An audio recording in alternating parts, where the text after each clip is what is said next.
سلام دوستان، امیدوارم که حالتون خوب باشه.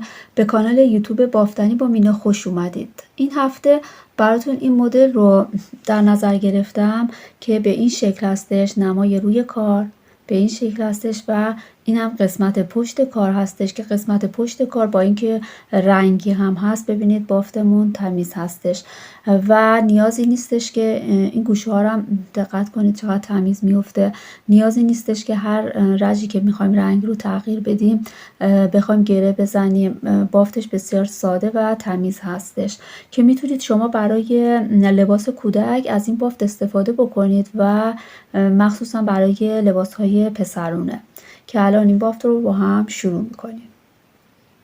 برای بافت این مدل تعداد دونه ها به این شکل هستش. باید مضربی از عدد 12 باشه به اضافه 7 که الان من 2 تا 12 تا سر انداختم و یه 7 هم دونه در انتها اضافه کردم که میخوام براتون اینجا بافت رو توضیح بدم. زیاد سر نمیندازم که بتونم سریع بافتای رفت و برگشت رو انجام بدم و مدل رو براتون توضیح بدم. ابتدای کار من یه چند رج به صورت بافت رکن بافتم که الان این قسمتی که بافتم نگاه کنید به صورت کش باف هستش، ولی اینجا از بافت رکن برای حاشیه استفاده کردم که اگر شما بخواید لباسی ببافید میتونید هم کش باف ببافید هم بافت رکن. برای این مدل وقتی که میخوایم بافتمون رو شروع بکنیم که از 2 رنگ تشکیل شده، ببینید الان اینجا از رنگ سفید و نارنجی من استفاده کردم که کشباف رو هم از رنگ نارنجی استفاده کردم. بعد کل بافتمون که از نخ نارنجی هست و رنگ تیرمون هست از 2 رج کلا تشکیل شده و این 2 رج، یک رج از زیر یک رج از رو هستش. یعنی بافت نارنجیمون یک رج از زیر یک رج از رو هستش و بافتی که با سفید انجام دادم هم 2 رج هستش، یعنی هر 2 رج یک بار نخ رو باید تغییر بدیم. الان من 2 تا 12 تا به اضافه یه 7 تا سر انداختم، یه چند رجی همه دونه ها ما از زیر بافتم و الان میخوام بافتم رو مدل رو شروع بکنم. باید 2 رج ببافم با این رنگ، یعنی یک رج از زیر ببافم یک رج از رو. الان رج زیرم رو شروع کردم، تا انتها این رو از زیر میبافم. این رج رو همه رو از زیر بافتم. رج بعد همه دونه ها رو از رو میبافم.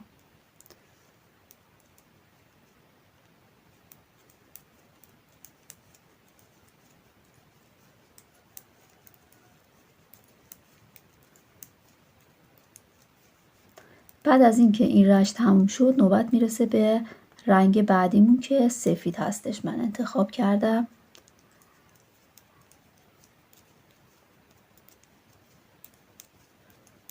این رو از رو میبافم.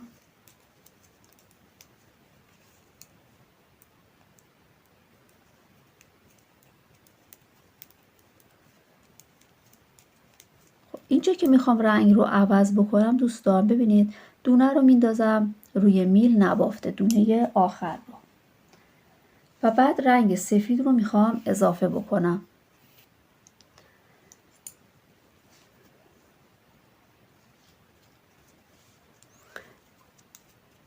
خب این دونه اول رو میبافم.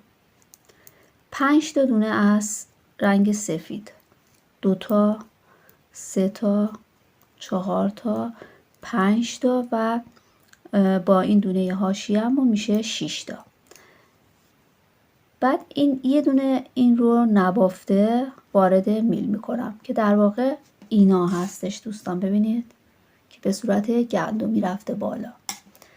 بعد یک دونه از زیر دوباره میبافم، یک دونه نبافته وارد میل میکنم. دوباره یک دونه از زیر میبافم، یه دونه نبافته وارد میل میکنم.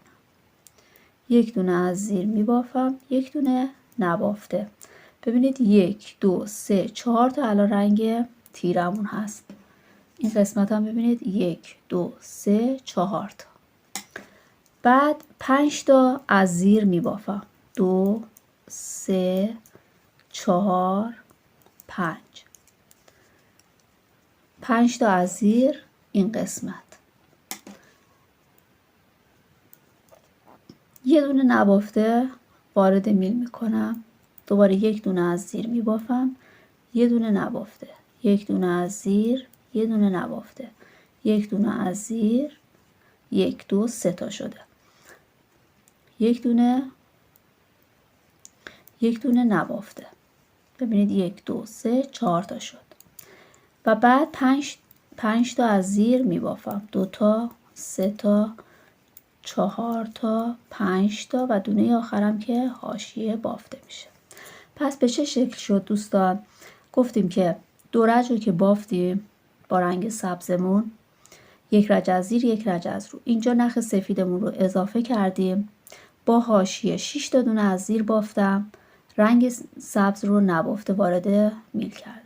دوباره یک دونه سفید بافتم از زیر، یک دونه نبافته وارد میل کردم، یک دونه سفید، یه دونه نبافته، یه دونه سفید، یه دونه نبافته.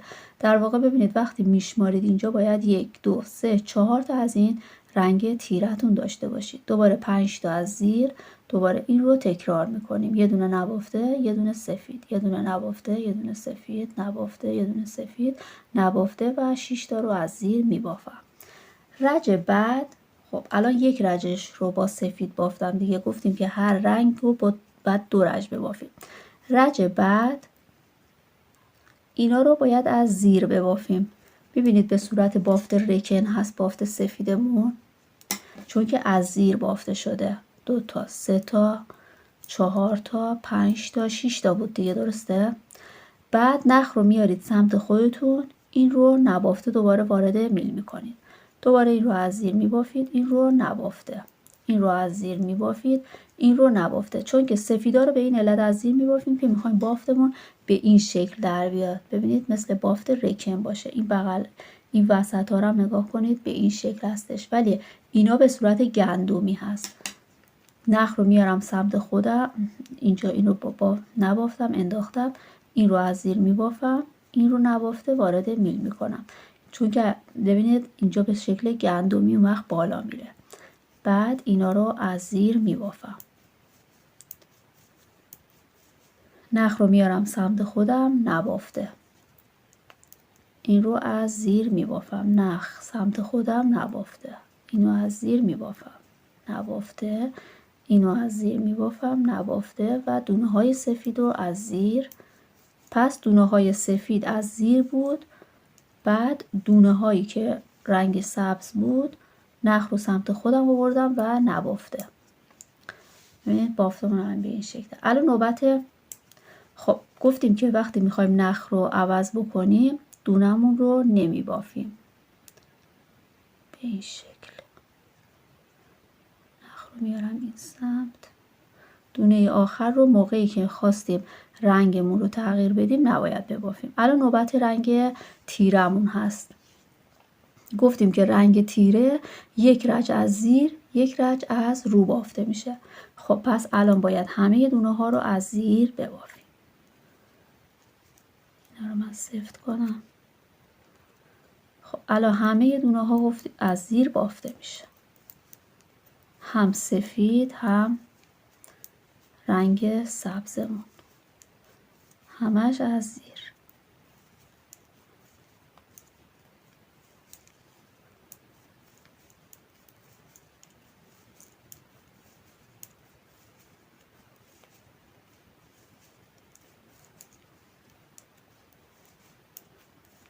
فقط جهت دونه هاتون رو باید درست بگیرید که این گندمی ها صاف بیافته. ببینید من باید به این شکل ببافم که پیچدار نباشه.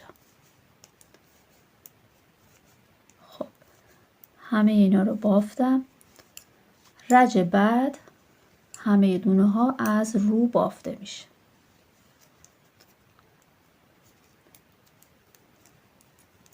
کل باف به این شکل هستش.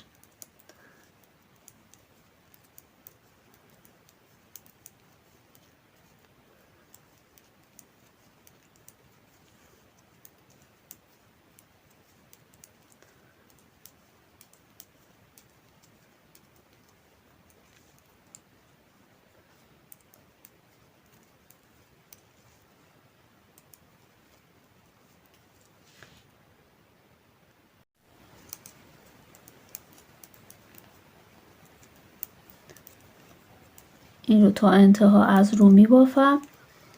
چون که دوباره خب این دو رج رو بافتم، الان نوبت رنگ سفید هستش. چون میخوام رنگم رو تغییر بدم دونه آخر رو نمیبافم. بعد رنگ سفیدم رو الان باید ببافم. خب الان ببینید دیگه مشخص شده. اینجا رو ببینید تا این قسمت هایی که سفیده باید از زیر بافته بشه، یعنی دقیقا همون کاری رو باید انجام بدیم که قسمتی که اینجا بافت سفیدمون رو انجام دادیم. 6 تا دونه از زیر بود. ببینید الان قشنگ مشخص هستش. الان رسیدیم به رنگ سبز. اینو نبافته وارد میل میکنم. اینو دوباره از سفید میبافم. اینی که یک سر گندمی از اینجا شروع شده نبافته وارد میل میشه. این از زیر، این نبافته وارد میل. این از زیر بافته میشه، این نبافته. بعد دوباره همه این 5 تا، 2 تا، 3 تا، 4 تا، 5 تا از زیر بافته میشه. اینجا خودش مسیر رو نشون میده. ببینید اینجا سفیده، اینجا هم سفید میشه.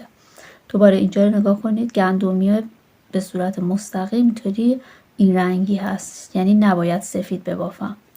این رو باید ببافم. اینو نمیبافم. اینو از زیر میبافم، نمیبافم. اینو میبافم. ببینید این رو نمیبافم و اینا رو از زیر میبافم. دیگه تکرار هستش دیگه. این رج ها رو باید هی تکرار بکنید. خب اولین رج رو با سفید بافتم، دومین رج هستش. اینا رو باید از زیر ببافیم چون که میخوایم به صورت بافته به این صورت بافتمون در بیاد، مثل ریکن. پس از زیر میبافم. خب الان رسیدم به این سبزه. نخ رو میارم سمت خودم چون میخوام اون سمت گندمی هام همینطور ادامه پیدا بکنه. بعد این از زیر، این نبافته، این از زیر نبافته. پس رج دوم برای کلاف سفیدمون همه دونه های سفید از زیر بافته میشه، ولی دونه هایی که سبز هستش نخ رو سمت خودتون بیارید و نبافته. ببینید سمت خودم آوردم نبافته. این از زیر، این از زیر، زیر، زیر، نخ سمت خودم نبافته. این از زیر، نخ سمت خودم نبافته، زیر، نبافته، زیر، نبافته. اینم که همش از زیر بافته میشه. چون الان دوباره رسیدم به نخ سبز. ببینید رسیدم به نخ سبز. نخ رو سمت خودم میارم، این رو نمیبافم. الان ببینید بافتمون به این شکل در اومده. الان نوبت رنگ سبزه. گفتم رنگ تیره، دو رج، یک رج از زیر، یک رج از رو، کل دونه ها بافته میشه. الان کل دونه هامون باید از زیر ببافم.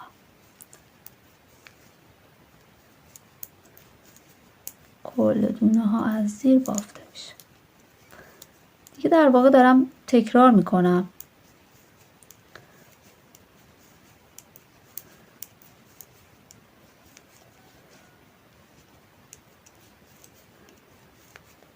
کل دونه ها از زیر.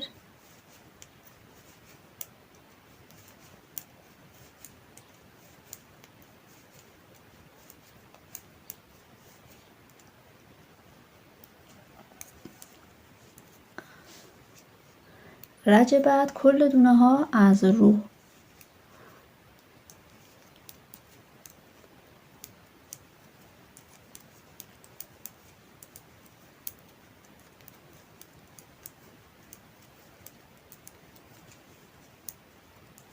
به اندازه‌ای که مد نظرتون هست و اون لباس رو میخواید ببافید باید این بافت ها رو تکرار بکنید دوستان.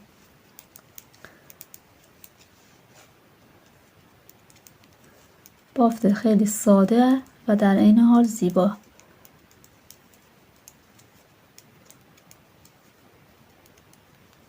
خب الان رسیدم به نخ سفیدم. این رو نبافته وارد میل میکنم. دوباره رنگ سفید رو مثل همین قسمت هایی که انجام دادیم باید ببافیم. دوباره 6 تا از زیر، 1، 2 3 4 5 6 تا از زیر رسیدیم به این گندمی که ادامه داره. نبافته نبافته نبافته، این نبافته. ببینید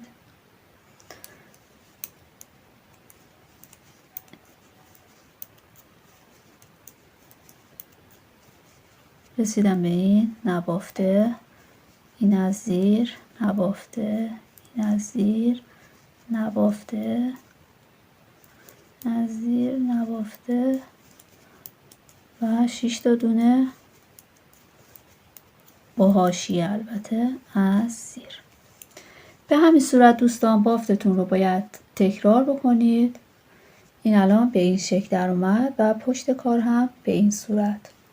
دیگه نیازی به تکرار نیست. امیدوارم که از بافت این مدل خوشتون اومده باشه و ببافید و لذت ببرید. اگر دوست داشتید عضو کانال بشید و من رو با لایک و کامنت همراهی کنید دوستان. امیدوارم که همیشه شاد و سلامت باشید. خدا نگهدار.